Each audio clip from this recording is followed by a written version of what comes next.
व्यायामात् लभते स्वास्थ्यं दीर्घायुष्यं बलं सुखम। आरोग्यम परमं भाग्यम स्वास्थ्यम सर्वार्थ साधनम। अर्थात व्यायाम करने से स्वास्थ्य, दीर्घायु, यश और बल की प्राप्ति होती है। निरोगी रहना परम सौभाग्य है तथा स्वास्थ्य से संपूर्ण कार्यों की सिद्धि होती है। तो आइए योगी योग के माध्यम से इन्हें प्राप्त करते हैं। नमस्कार, मेरा नाम सोनाली है। मेरे YouTube चैनल में आपका स्वागत है। यदि अभी तक आपने मेरे YouTube चैनल को सब्सक्राइब नहीं करा है तो कृपया नीचे बने बेल आइकन को प्रेस करके इसे सब्सक्राइब करिए। आज का हमारा जो आसन है उसका नाम है मार्जर्यासना, यानी कि कैट एंड काउ पोज।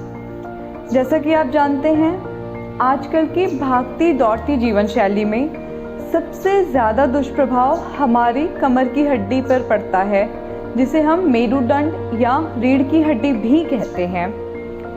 आप ऑफिसेज इत्यादि में 9 से 10 घंटे अपनी कंप्यूटर स्क्रीन से चिपके रहते हैं, जिसके कारण आपकी जो मेरुदंड है ये सबसे ज़्यादा प्रभावित होती है।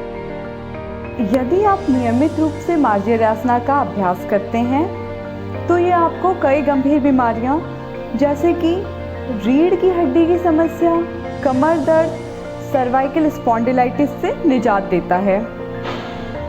मार्जर्यासना को करने से हमारे बॉडी में ऑक्सीजन की मात्रा बढ़ जाती है, जिस कारण से हमारी संपूर्ण बॉडी में ब्लड सर्कुलेशन अच्छे से होने लगता है और ये हमारे स्पाइन यानी कि जो मेरुदंड है उसमें मौजूद स्पाइनल फ्लूइड को भी बढ़ाता है।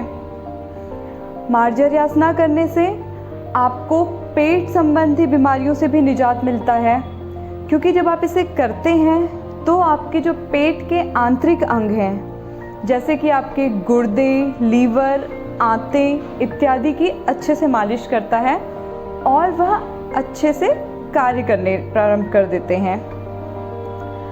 मार्जर्यासना को करने से आपके कलाइयाँ, आपके कंधे, आपके हाथ, आपकी कमर, पीठ, पेट, कूल्हे इत्यादि लचीले होते हैं, फ्लेक्सिबल होते हैं और मजबूत होते हैं। ये आपकी गर्दन को भी काफ़ी लचीला और मजबूत बनाता है। मार्जर्यासना को करने से आपका जो बॉडी पॉस्चर है वो भी इम्प्रूव होता है। कुछ लोगों का बॉडी पॉस्चर उनको बैक में हम्प आ जाती है, जिसे हम कुबड़ भी कहते हैं, ये उससे भी निजात देता है। मार्जर्यासना को करने से आपके लंग्स एक्सपैंड होते हैं। जब आपके लंग्स एक्सपैंड होते हैं तो उनमें ऑक्सीजन ज़्यादा मात्रा में जाती है। जब ऑक्सीजन ज़्यादा मात्रा में जाएगी तो जाहिर सी बात है कि ब्लड सर्कुलेशन बढ़ेगा और हमारे हार्ट के लिए भी काफ़ी ज़्यादा लाभान्वित करता है। मेरी एक परम मित्र हैं जिन्होंने मुझसे टेल बोन की समस्या के बारे में पूछा था। उनको टेल बोन में दर्द रहता है। यदि वे इसको नियमित रूप से करेंगी तो वे अवश्य लाभान्वित होंगी। मेरी उनसे गुजारिश है कि वो इसे अवश्य करें। मार्जर्यासना करने से आप दिन भर की थकान से निजात पाते हैं। आपका शरीर ऊर्जावान होता है। साथ ही में ये जो नकारात्मक शक्तियाँ हैं, नकारात्मक ऊर्जा है, उन्हें भी समाप्त करती है। जैसा कि मैंने आपको बताया, इसको करने से आपका बॉडी पॉस्चर भी इम्प्रूव्ड होगा। जब आप मार्जर्यासना को करते हैं तो आपकी कमर लचीली और सुंदर होती है, सुडौल होती है। आपके पेट के इर्द गिर्द जो अनावश्यक वसा यानी कि फैट जमा है ये उसे भी ख़त्म करता है। मार्जर्यासना को किसी भी आयु सीमा के लोग कर सकते हैं, बशर्ते उनका पेट खाली हो। इसका अभ्यास भोजन के 2 से 3 घंटे के पश्चात करना चाहिए। तो देखते हैं इसको करने की विधि। सबसे पहले आप वज्रासना में इस प्रकार से बैठ जाएंगे। इसके बाद अपने दोनों हाथों को अपने शरीर के सामने इस प्रकार से खोल दीजिए। ध्यान रखिए आपकी जो दोनों हाथों की उंगलियां हैं वो इस प्रकार से हों, वो आपस में यूँ चिपकी हुई ना हों। यदि आपकी उंगलियां चिपकी हुई होंगी तो आपकी जो बॉडी वेट है उसका अनावश्यक प्रेशर, स्ट्रेन आपकी कलाइयों पे आएगा। और यहाँ पे एक चीज़ और ध्यान दीजिए, आपके हाथ ज़्यादा बाहर की ओर भी नहीं होंगे और ना ज़्यादा अंदर की ओर होने चाहिए।